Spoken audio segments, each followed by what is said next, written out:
Good afternoon, everyone. We are back with Design Leadership Community. Look who we have today.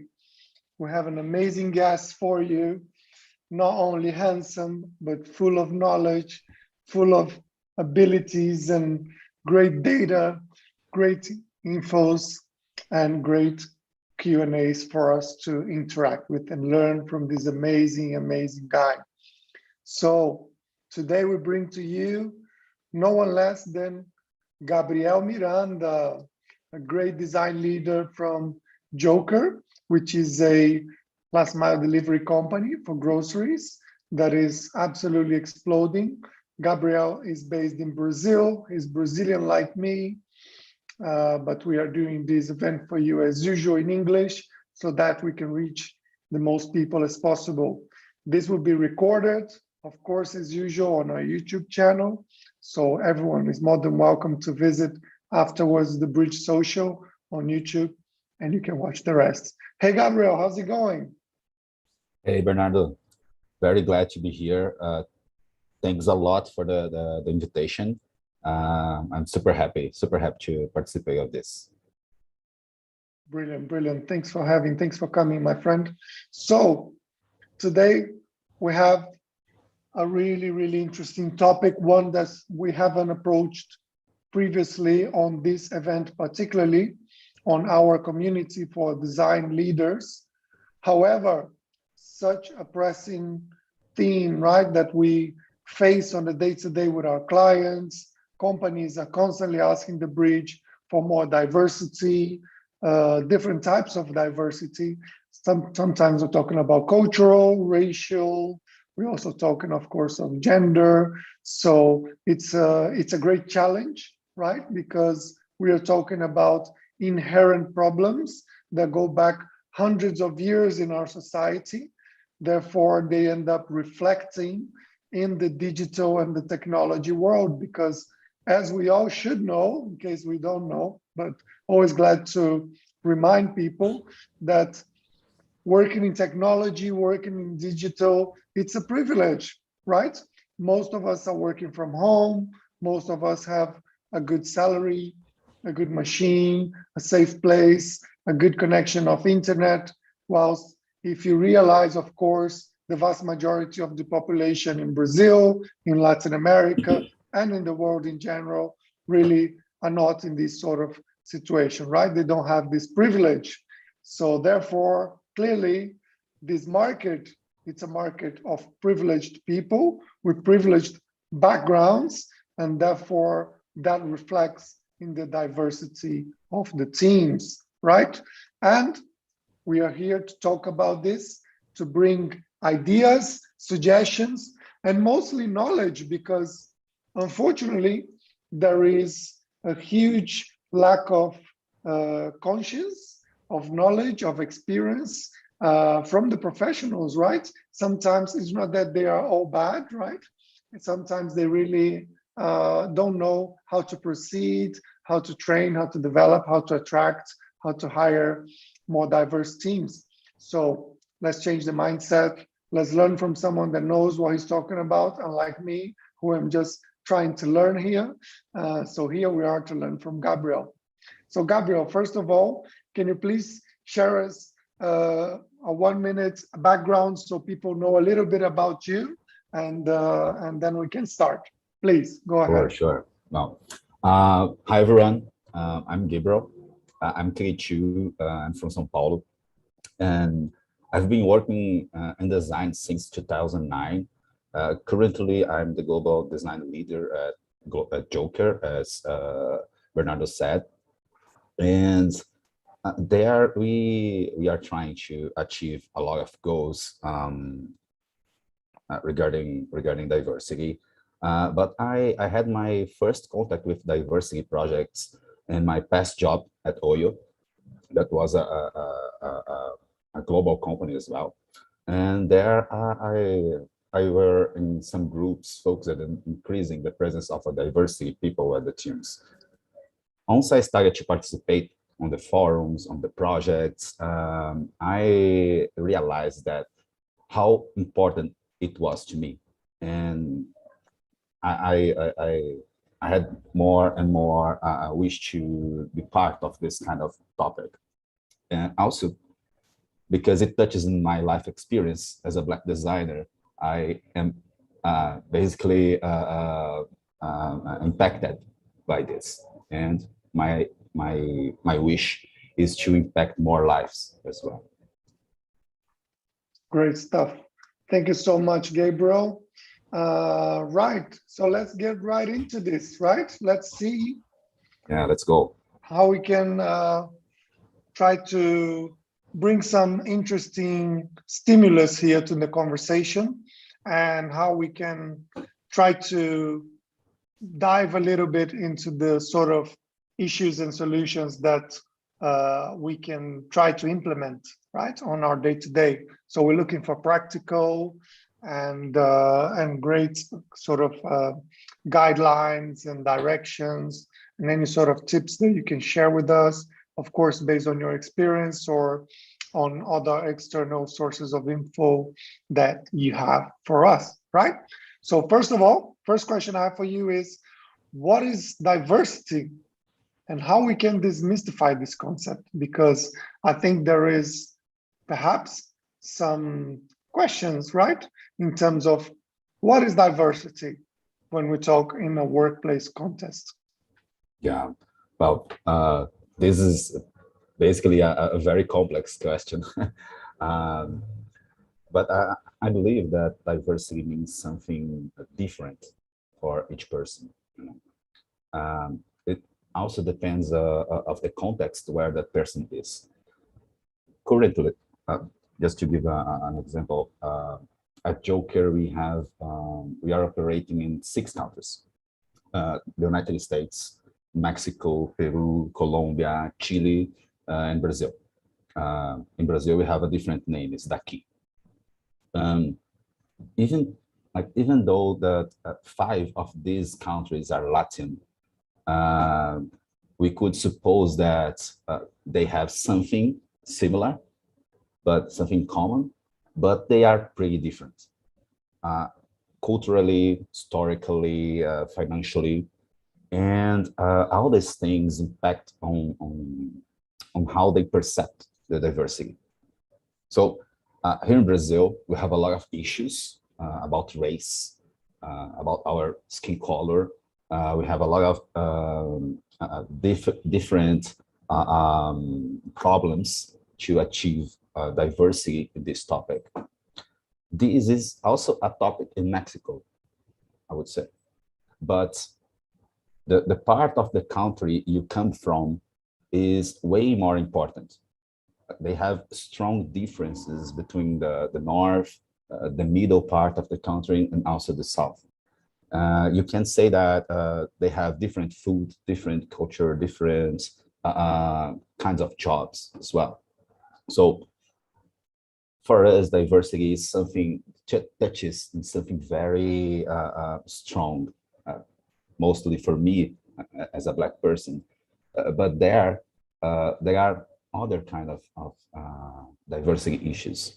So in short, I would say that the concept of diversity is also diverse.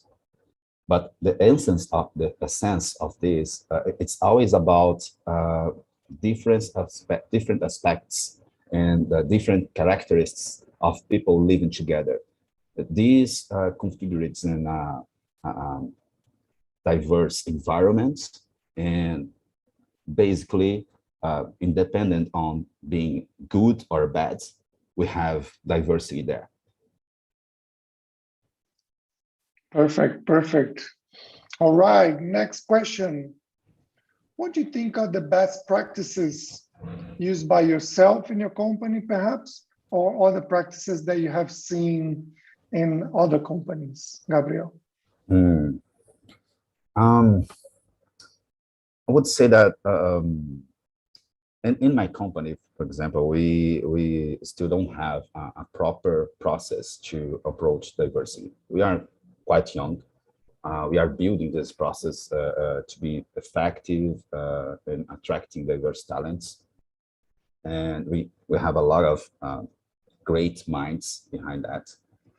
But as an individual, I can say that I don't have a specific technique. We are trying to build that by the company projects, but I have some habits. I always look around me, for example. I look at my team, my stakeholders, and I basically think, okay, what is missing here? Who is missing here? Uh, what kind of people we are not we are not approaching inside of the company. We don't have them with us. Uh, then when I have an open position in my team, I try to look for and also prioritize this kind of profile. I feel people think that we are having some kind of bias or prejudice, but the more we bring different minds, different points of view, different backgrounds to our team, better they are, more creative they become, and more expanded we can have about the consideration. So I think that also we try to attract these talents by giving them freedom, so they can understand that they will be able to give voice to their difference, to their diversity. Otherwise, it would not make sense or would not make real difference having a diverse team. Great. So, Gabriel, you have collected a lot of experience, data, processes. I guess you have applied different strategies to promote diversity in your organization. But how do you share it with the team? How do you make sure that it's not just you trying to make the company more diverse? How do you make sure that this is something that permeates the different areas, the different leadership levels, and this actually becomes something of a shared responsibility of everyone? I think the first thing I do is listen. I try to listen them, to learn with them, learn about their backgrounds. And once I learn about what they think about the diversity, their needs, we start to provide a better environment to them. The environment needs to be safe, needs to be comfortable, so then can work properly. And to ensure that this is also a measure for the other teams as well. We have some meetings with the leaders in order to bring this to the table. We try to achieve this by like right now, as we don't have a process, we try to achieve this by conversation. Every time we have a round of hiring, we discuss about what is missing in each team. Sometimes we are having some lack of gender, age, race as well. So this is always under discussion. At least two, not at least, but even when we start with the process itself, we should continue discussing that. I think that bring these different points of view to the team can help all the fields. There's not one that would not be would not have benefits of that. Okay, great. And my next question is, how does diversity impact results on the business? I mean, some people, and mainly the leadership teams, of course, they have a strong focus on results, right? Or they should have at least. And therefore, perhaps a good approach, a necessary approach, is to ensure that the key stakeholders on the business, the people at the top, are aware of how diversity impacts the results of the company, right? So how does the impact? Do you have some examples or some metrics that you can share with us? Well, first, I think that this is a super important question because diversity in companies is not just a topic that touches in social responsibility. It's also an investment of the company. They invest time, they invest resources in order to find the best professionals, the best talents, but also diverse. And I already saw several studies that indicates that more diverse companies are more creative, successful. They can adapt better to market changes. And let's be honest, our world changed a lot. So this is super important. I remember a study from McKinsey, for example, that says that companies with better balance of gender in the executive positions have better financial performance than companies that aren't. I can find this study for you. I think that's super interesting because they talk about other kinds of diversity as well. But this makes me think that it's a fact. The diversity makes real difference. It's not an opinion. In my team, for example, we try to do that by sharing our projects in order to create more crispy campaigns. So I work with multiple designers from different countries, and every moment we have chance to share the project, the responsibility, the accountability of the project, we have better results. The creatives get better, the creatives get more crispy, more interesting, and also the results after that usually become something higher than that simple project that just that local team worked on. So I would say that this is proven for us, but unfortunately, it's something that we need to continue talking, continue pointing, continue showing how it is important, because otherwise the leaders forget about.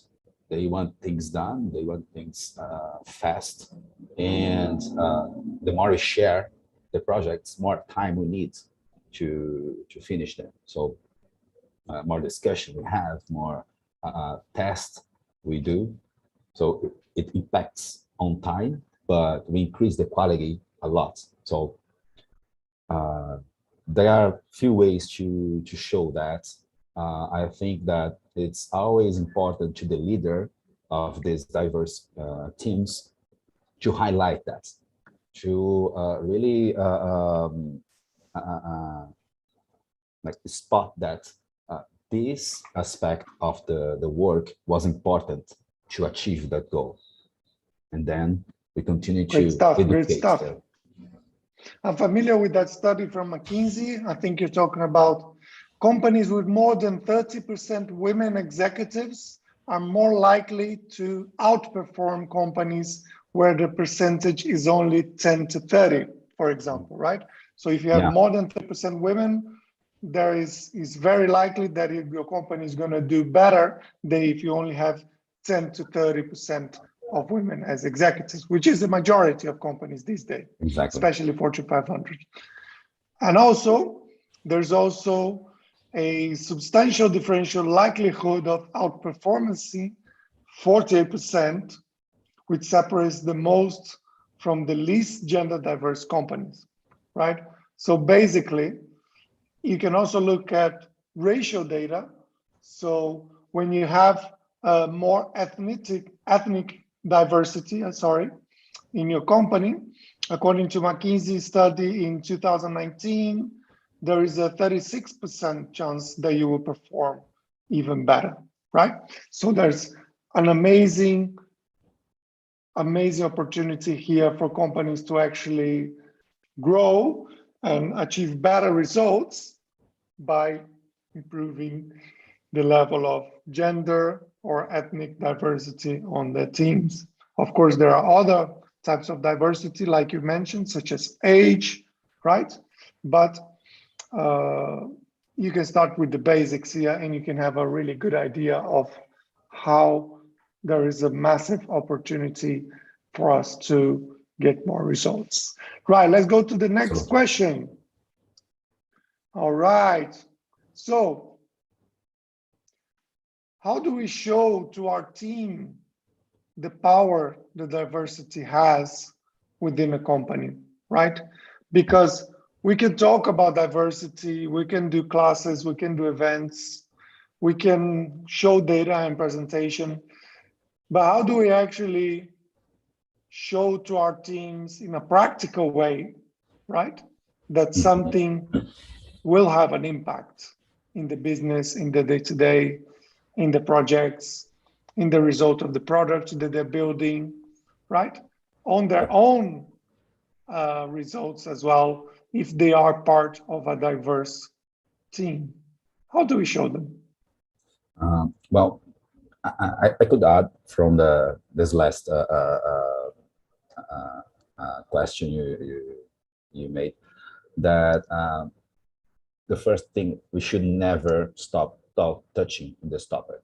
Like, there is no bad way, there is no bad moments to talk about this. We should always talk about and discuss. And I do with my team, always presenting some comparisons, usually from the projects we had that was not that diverse on the team that working on that, and also showing them the results of this kind of projects. I have some weekly meetings with them and also one-on-one meetings with all of them.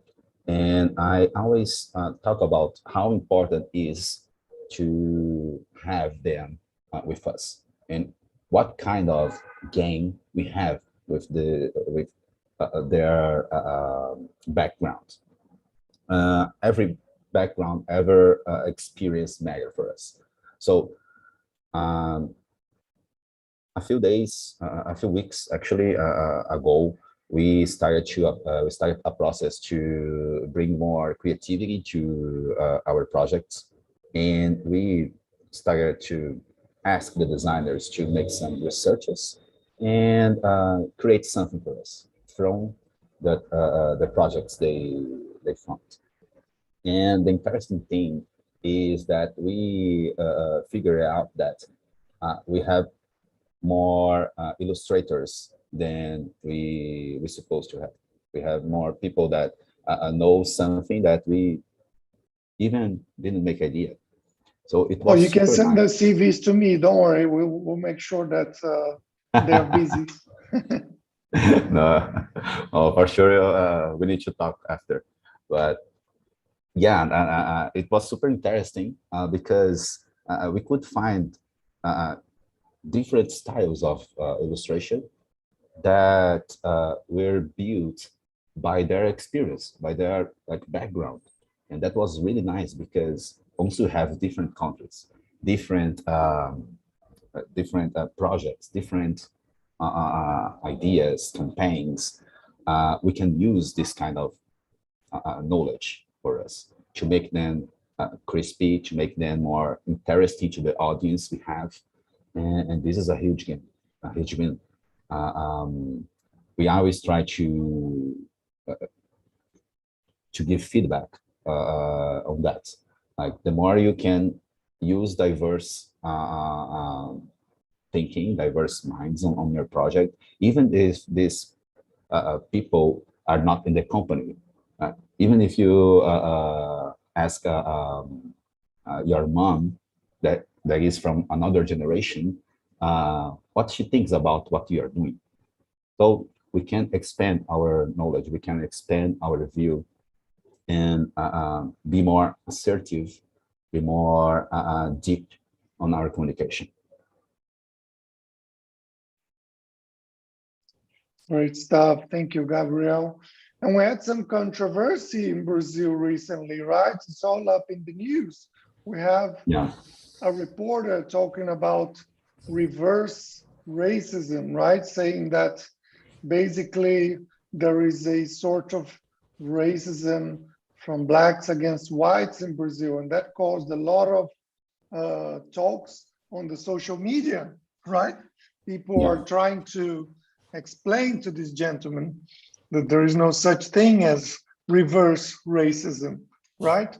Because racism is a structural as part of a society, and it's impossible for an individual to suddenly reverse a whole symptom of our very ill and confused society, right? So I think he's confusing racism with discrimination, which is a lot different. They are related, but discrimination is something that someone can do against another person, right? But racism is institutionalized. It's part of the culture, it's part of politics, part of society, part of job opportunities. It's absolutely endemic. It's worse than the pandemic, right? It's absolutely everywhere. And there's no vaccine for it. The only vaccine perhaps would be education, right? Maybe some education, or which is what we're trying to do today. So please educate and help people understand the difference, will you? It's better if you say it, I guess. Yeah, now but I'm here to support you. I would add, Bernardo, that this kind of thinking, people that defend this kind of idea, like personally, I think that they are trying to run from this responsibility they have, you know, to provide a better future, to be the would not say the responsible, but at least be a piece of the change, to make this happen, to speed up this process. But they are trying to slow down all of this. This change will happen for sure, but depend of us how long it will going to be. Absolutely. You can tell that I'm not sure about this report in particular, but in the past, what at least from my personal opinion, I have seen quite often is that people try to react against the change, right? So they want to try to either discredit or they try to invert things, right? Or they try to say that simply doesn't exist. They want to close their eyes and pretend it don't exist, ignore, right? Yeah. Which is, of course, absurd. Yeah.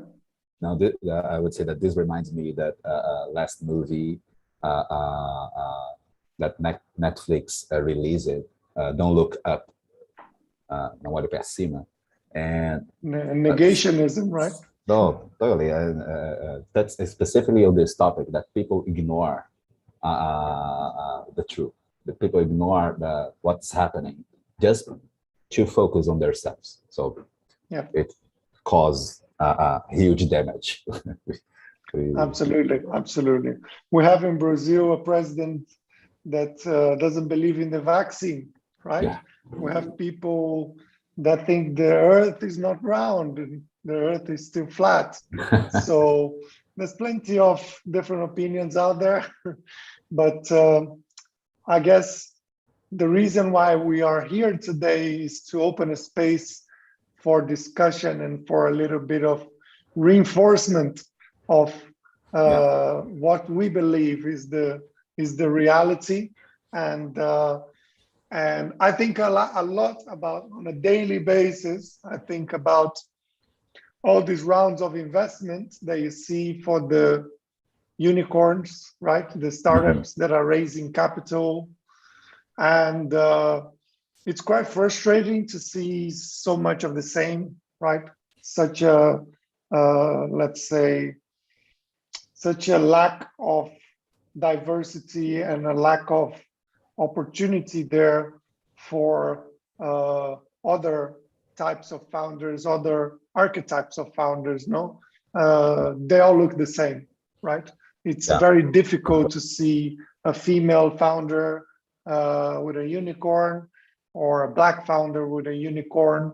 We were very honored to work with Madeira in Brazil, which is an e-commerce company that is a unicorn and has a black founder, right? Oh, that's So I amazing. notice these things. I really do, and I really would like to see more of that because it's just it doesn't feel good if you win when you're running ahead, right?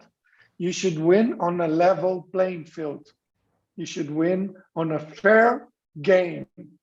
It's not fun to win a game that is not fair. The startup game is not fair, right? The Correct. workplace game, the jobs game in the digital and technology world, it's not fair, right? The education system and the whole political structure system is not fair because it doesn't give the same opportunities to everyone, right? The privileges that people get from when they're born, it's very different than other people get when they're born.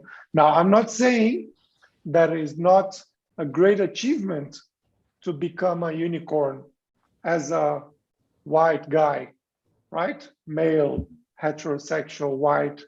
It's of course a great achievement because Yeah, it not has its everybody merits. can become a unicorn. I'm not saying it's easy. I'm not saying it's not a great achievement.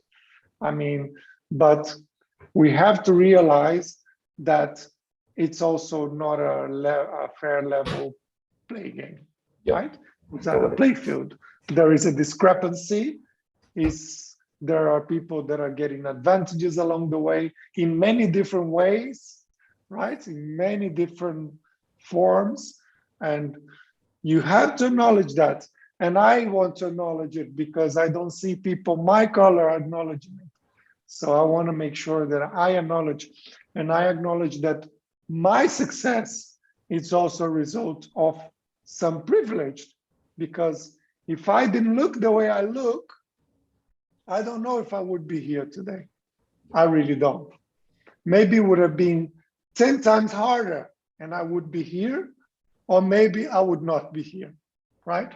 But I acknowledge that. I acknowledge that I have been lucky on my natural selection biology, right? I Yeah, was yeah, lucky. I got something extra, and I need to appreciate that. And I need to obviously give back, right? So totally. this space that we're discussing today, it's also a way for me to try to give back to the community and to the ecosystem by raising these issues with you, Gabriel. Okay, so let's go to the next one. But I need to do a lot more, right? I have a lot more to do. I'm just starting. I'm And just there starting, is baby. always something to do. There's a lot to be done. We're not even close, right?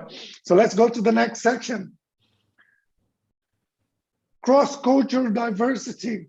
That's really cool because having worked in many cultures, again, because I'm privileged, I have worked in many cultures and many countries. I have been lucky to get that opportunity. And also I worked hard for it. Two things together. I have learned so much from so many different cultures, right? how to work with an Indian or a Pakistani person is very different, perhaps, from working with an Australian or British person, right? Different cultures, different ways of communicating, different ways of convincing, of uh, assigning tasks, of reprimanding and giving feedback, right? It's not the same when I give feedback to a fellow Brazilian in my natural language and when I have to give feedback in Spanish to a Venezuelan. Maybe they're not going to interpret my message in the same way. Maybe they're not going to interpret my body language in the same way, right? We always joke about the Italians. The Italians, they talk so loud. They sound like they're fighting all the time, right? But they're not fighting, just the way they are. The Yeah. Argentinians as well like that, right? Us Brazilians can be also like that. We are very informal sometimes, right? Especially from Rio, like me. So the cultural diversity is so rich and it makes it so great, but it also brings challenges, huh? A lot Because of. if you're not prepared, you might offend people, right? You might offend, you might not get the best of them, you might alienate them, you might quit, they might not respond to you, they might not want to collaborate with you. So we need to be aware of that, right? As professionals working in multicultural, and now everything is remote. So now it's going to become more and more clearly more multicultural, right? And this is great. We should take advantage of it. But how do you think we adapt? You know, what should be the attitude? What tools should be used? How should we prepare and work in a multicultural environment? Yeah. Well, I can say by my experience, I work in a Indian company, Oyo. It's a hotel chain, and what I learned there was how different it is to approach the Indian. They are super practical. They are super straightforward, uh, but also they are super how can I say, they are super dynamic. They can do a lot of things at the same time, and that's crazy. I learned there how to learn about culture, because as we are talking about an Asian country, they are pretty much different for us. Each When we talk about Latins, we have a few similarities. We have like the people like to laugh, to be with each other, and etc. But there it's way different. Their culture, also the impact of the religion are quite present. So we could achieve great things there. I learned a lot how to approach a few things. And this prepared me to the challenge I'm facing right now. Because I learned that the best way for me to create a good environment and make the cross-cultural issue work well was to allow the team to know each other. Each employee, each person of my team know the other team members. So we do that, making our meetings. We try to bring to the table a few singularities of each person and each culture. This makes them to understand what kind of word should I not use in a conversation with this person? What kind of expression is different for them that for me would be fine, but would be offensive to them? And as doing this, we noted two things. First, they love to have these talks. They really enjoy it because they are also making friends in a certain level. But also they know better how to discuss about different things. Like most of the countries we have here at Joker are Latin, but we don't speak Spanish in our meetings because we have a few guys from the US. So we just speak English there. And that's very interesting because the most part of the members of my team are Latins that speak Spanish, but they are not using their mother language to express themselves in our meetings. They use a different one. So it's pretty cool how we see this happening because everyone is getting a specific way to speak, a way to express in English. Of course, we try to learn the other languages. Like I'm studying Spanish. The guys from the US are studying Spanish as well, and also some guys of the Latin countries are studying Portuguese. So it's super cool that we are trying to learn more and learn better how to express ourselves to the other. And it makes a huge difference. So I would say that this is the first and bigger step because it makes the environment gets better organically. They start to considerate the other guys and the environment starts to get more comfortable, safe, and people start to make relationships. So it's super cool what's happening there. Absolutely, absolutely, Gabriel. All right. Now we're going to open for questions from our beautiful listeners.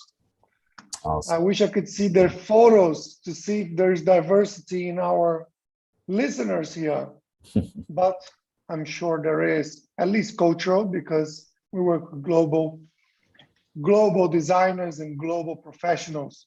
So we have a few questions here, Gabriel. I don't know if you can see the chat so that we can pick one, right? Cool, let's do it. So, dun, dun, dun. What do we have here? What do you do on your daily routine to talk about diversity? How does the company talks about diversity as well? Question from Lucas. Nice. So nice. can you give an example on a day-to-day? Let's say someone wants to take action, right? And they want to start getting the conversation going, or they want to start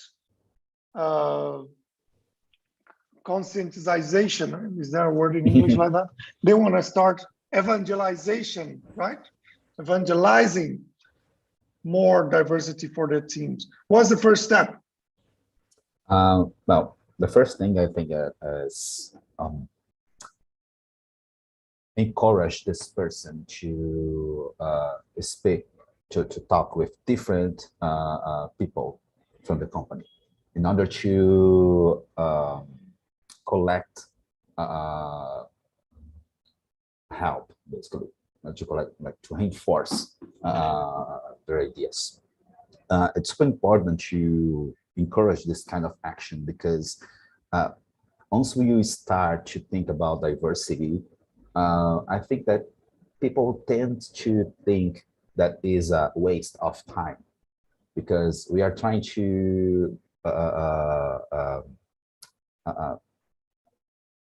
start some projects that will take time from the important things, I would say, like from the results, from the projects we have to achieve goals of the business. But this also needs to be a goal to the business. And then we understand that the more people we have touching in this topic, talking about this and showing that this is important to them, more we have strength to make this a huge thing in the company, a goal, a real goal with OKRs, with specific numbers to achieve. So um, on daily basis, when we talk about that, also in the company, uh, we have some very honest and transparent conversations with the leaders, with the team members, in order to recognize that we are not there.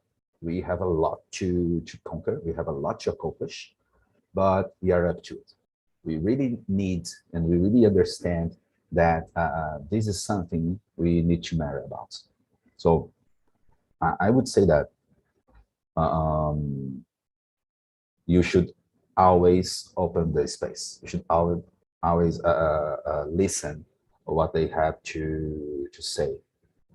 This is I think that the first and most important step. Absolutely, absolutely. I would suggest also, in addition to that, something that we touched upon the conversation previously, is that you should present data. I put a link here on the chat.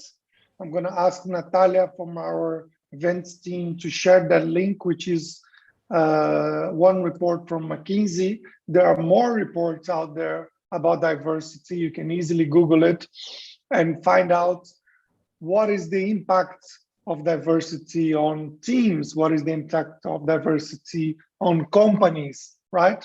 So when you bring up the conversation at work, it's important that you don't just bring opinions, but that you also bring data, right? Make sure you bring data, bring examples, show how it can impact your workplace and your results as a business by having a more diverse team, right? Or how you can impact negatively your business if you don't have a diverse team, right? We also had a case of a bank, an online bank in Brazil. I'm not blaming them, but we had a video that was circulating on LinkedIn where the facial recognition system was looking at the guy was a black guy, and the system was not recognizing that he had his eyes open. The system kept saying, open your eyes, open your eyes. And then the guy took out a photo of a white guy, put in front of the system, and the system worked. So clearly there was a problem there. We don't know if there weren't any black people on the QA team or the UX team or in any of the teams, but certainly there was an issue there, right? With the validation of the two, with the QA, we don't know what the cause is. Maybe it's because the guy had a beard, but I think it's quite unlikely, right? So the important thing is, this is a great example of you don't have any black people on your team, you don't have any women on your team, and then you want to launch a product for 140 million Brazilians, right? Which are 70, 80% black, 55% women.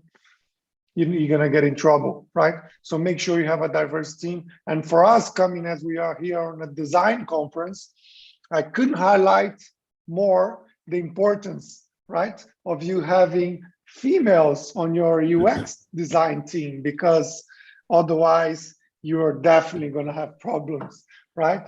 You don't need to be selling female products. You could be doing any product. As long as you're not selling male shaving cream, then you definitely should try to have more females on your team, right? And that works for all kinds of diversity, of course. We also have the famous Faria Limers, no? We have, it's all the same type of guys, you know, affluent, social class diversity. So everyone comes from the same background, they study in the same schools, they have the same social affluence, social class sort of background. Of course, they're not going to empathize with the delivery guy from the bike application who makes $200 a month or $300 or $400 a month, whilst these people are making $2,000-3,000 a month, right? How are they going to develop a product? How are they going to write the UX writing for a product where you're talking about someone that makes 10 times more money than the user, right? It's difficult. Oh, but I can test with the users. Yes, you can test with some users, right? But you're really gonna have difficulty empathizing with the majority of the users if you don't have anyone on your team, or anyone at least on the testing teams and on the development teams and on the concept teams. We had so many cases of advertising agencies coming up with concepts that were so offensive or completely alienate the target audience because, of course, they didn't test with any of the target audience, right? So it's good for you to have diversity on your team, and it's bad for you to not have diversity on the team. You can't hide from this. You can't pretend it doesn't exist. You can't continue doing it the same way as you've been doing it before, because you know the check is going to come.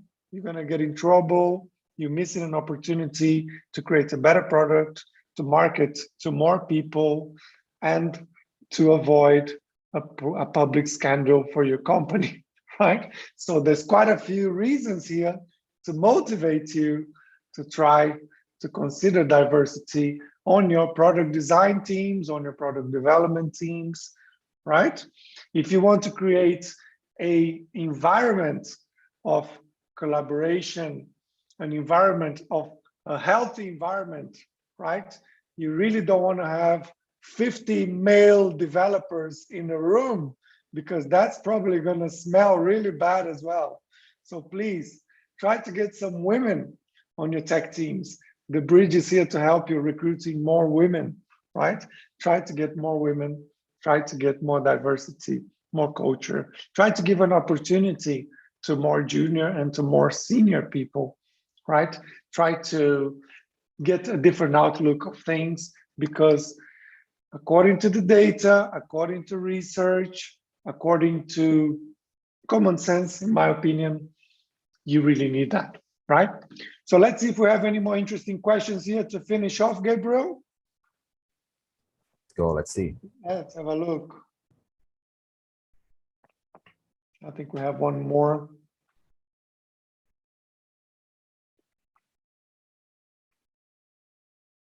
All right, so there is, people mention here the diversity committee, right? How to create a group of people that actually think about this, discuss this, develop initiatives, develop strategies, right?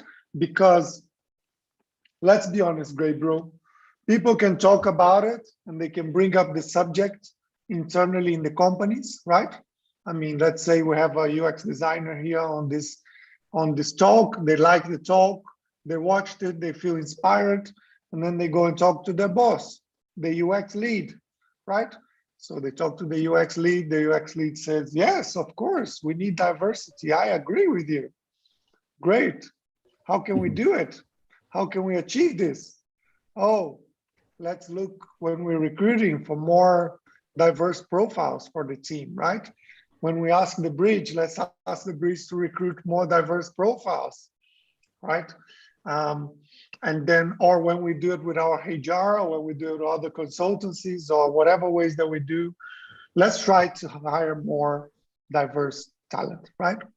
Well, we all know that it's hard enough to find any talent these days, right? Any good talent, any senior people that are not trying to ask for maybe absurd salaries, or any senior people that are available to come to your team is difficult, right? Or any mid-level people, again, difficult. Good people, people with experience, people that have the right attitude, the right culture fits, the right capacities and abilities, right? So it's a big challenge already to find them. Never mind diverse ones, which is even more difficult. So what do we do? Yeah. How do we face this challenge, Gabriel? Because otherwise we're just talking about it, and then the guys talk with the leaders, and in the end, nothing changes. Yeah. What are your suggestions to change that? And then I'll follow up with mine. That's the big question, right, Bernardo? I think that first of all, we cannot like end in just talking. As we discuss it here, data is super important, but also action. To make those actions happen, we need to have a plan. So if your boss say, okay, let's go for it. What do you need to do? The first thing is, okay, what are the needs of the business? What kind of, what is your, our targets? Which kind of people we try to sell it for? Then we start thinking about diversity in a strategic way, because we can bring to the company first. Obviously, we should try to achieve all kinds of diversity, but first we focus on that one that is more strategic for the company. We can, if we be very specific, if we are building an app for people that live in a specific countryside city, we should have someone from that city. We should have people that face the daily problems, the daily needs of that city, of that village, you know. So this kind of plan helps also to create the goals, to look at the future and see how can we achieve that. But also we should not do that alone. I think it's very important to look for help from inside the company, from people with the same view that you, but also from outside the company, from specialized agencies, specialized projects that work with diversity and help the company to find these talents. I'm sure that if you Google it, like for agencies of Black hiring, Black talents, you will find a lot. So many cool, yep. So many great organizations there that are, right, empowering professionals, doing classes, open up opportunities, absolutely. Great. So get external help, create a strategy and a plan, discuss with your team and your leadership. And then another point that I got from you was align it with the business objectives, right? I think that's key, because otherwise you're just giving people another project to work on when they already feel overwhelmed with projects and tasks and problems, right? Usually we are. But if you align it with the business objectives, with your OKRs or the OKRs of your boss, or the KPIs of the business, then you have a case, right? You need to talk the business language. You need to understand, what does the business want? Let's say you're Nubank. Nubank is looking to bring the unbanked, the people that don't have a bank account, on to its platform, onto its bank, right? That's the key target market, like you said, someone in the village. Well, if I give another example, Brazilians with no bank account, right? Do you think they're all white, blue, with blue eyes and blonde? No, for sure. Definitely not. I'm sure the majority of them are, right? They're not white. They're of different racial backgrounds. So therefore, part of your strategy should be to attract those guys, empathize with them, create role models, teach, educate, etc., right?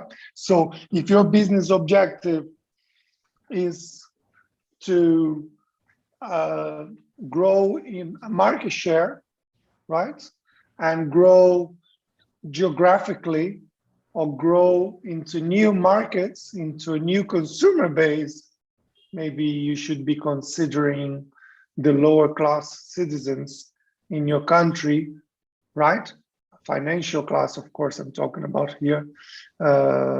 And those people you will find in most cases are of minorities, right?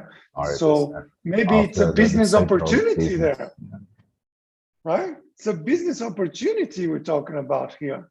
So that would be my approach. I would be trying to talk to the business, talk to the senior people, and show to them how they can achieve their goals. What are their goals? Ask them, what is your goal as the CEO of the company, or as the director of digital transformation, or the head of technology engineering?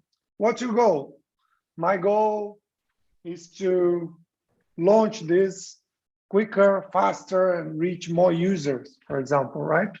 To onboard more users. Well, do you know the majority of users are of this ethnicity? Have you done something to attract users of that ethnicity in your marketing, in your communication, in your sales team, in your product, in the illustrations of your product, in the wording of your product? Is that attracting users of ethnic minorities? Are you actually considering them on what you're selling, right? Of course, you're selling $2 million apartments in New York or in Sao Paulo. That's probably not your target audience.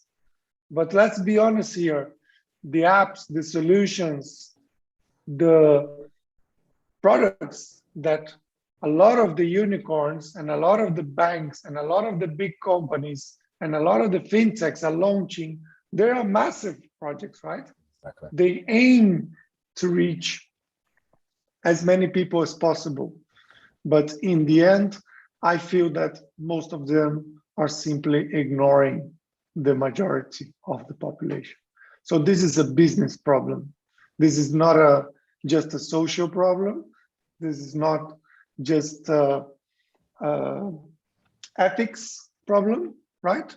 This is not just values problem. Those are really important, of course, the ethics, your values, and the social impact that it has, the fact that you as a business are alienating most of the population. But this is also a business problem. So there's no excuse, right? No. It just has to be done. There's no excuse to not approach this topic, because even more now we have so many different ways to hire diverse people. The work world is remote today.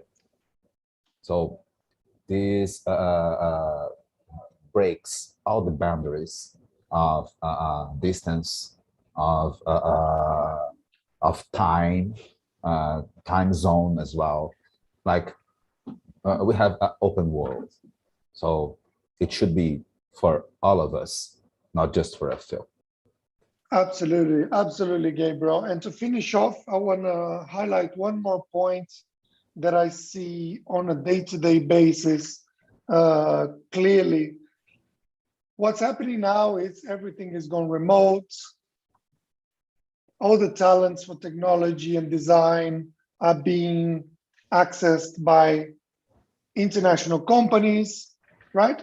So for the companies in Latin America, if you don't invest any time or money into bringing in fresh talent from diverse backgrounds, from minorities, from other genres and other age brackets to your team, soon there's not going to be anyone left to hire. because they're all going to be working. All the people that had amazing education and learned fluent English or advanced English, they're going to end up doing what you're doing. They're going to work for global companies. So if you don't start hiring local people that don't speak English, but have other capacities and other skills and have great future potential, and I'm not talking about 2 years. Of course, you can take people that are good at maths, that are good at problem solving, that are creative, people that have huge potential to work in technology, and they are currently junior professionals. You're not only going to be fighting with the local companies, but you're fighting with the global companies too. So good luck with that. This is my goodbye. I really appreciate Gabriel being here with us. You're an inspiration, my friend, and we will be talking soon. All the best, and I see you soon. Thanks everyone for watching. Yeah. And we'll see you in a month. Thanks so much, guys. Bye-bye. It was a pleasure.